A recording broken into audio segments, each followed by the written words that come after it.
Hi, Dr. Stouter. This is Liz Mendes, and I'm doing my project today on iridology. Basically, iridology was developed in the 1800s by Ignaz von Pacelli, and the way he discovered it was through an experience of his own. He was in his backyard, he catches an owl, and in the owl's attempt to escape, the owl breaks its leg.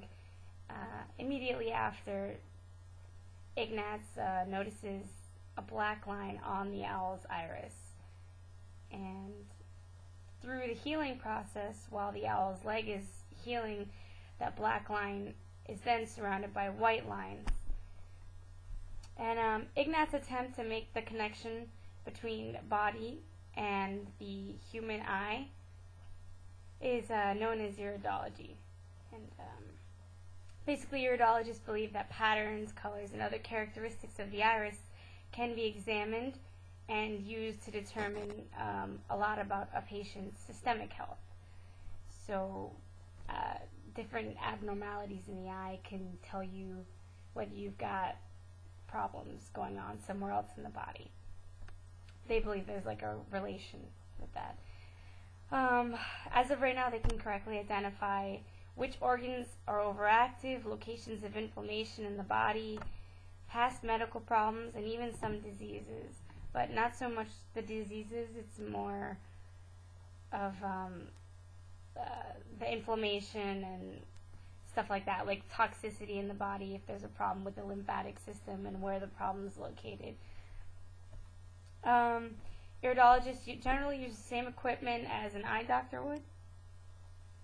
And, flashlight, magnifying glass, cameras, slit lamp microscopes, and they examine the iris and the tissue surrounding it to check for changes as well as features such as specific patterns or pigments.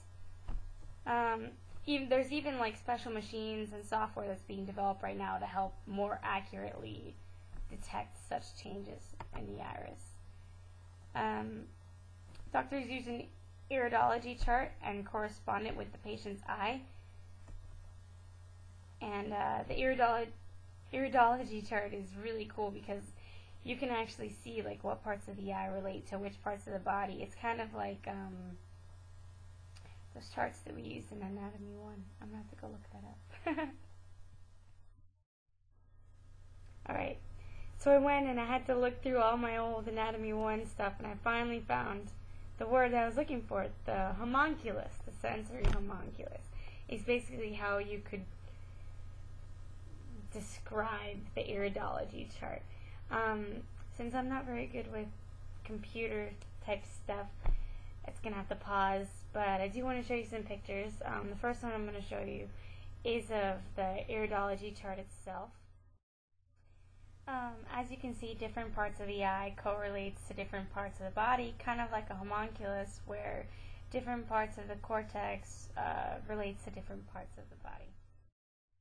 This next picture is just, I feel like you could see it a little better because it's more up close, and it actually shows at the bottom corner a drawing of the iris and how different little holes and patterns can mean different types. Alright, this next picture is definitely by far my favorite. I really hope you can see it. It shows different irises, and it actually, there's highlighted like little markings of where different things are happening. Like the first picture on the top corner shows that there's acute inflammation, and where on the eye would symbolize inflammation and what exactly symbolizes it. So that's pretty cool. There's even like sinus congestions on here, which is really cool. Stomach acidity is another one. You can even see like the healing lines, kind of like the owl had healing lines on his dark line. That one's in there too. So it's definitely cool. Definitely cool stuff. Well, Dr. Stouter, that's my project, and I hope you enjoyed it. I know it really isn't more of a medicine, but it is kind of like a holistic form of diagnosis, and I did think it was really cool, and I thought you would enjoy it, and I hope you did. And that's it. The end.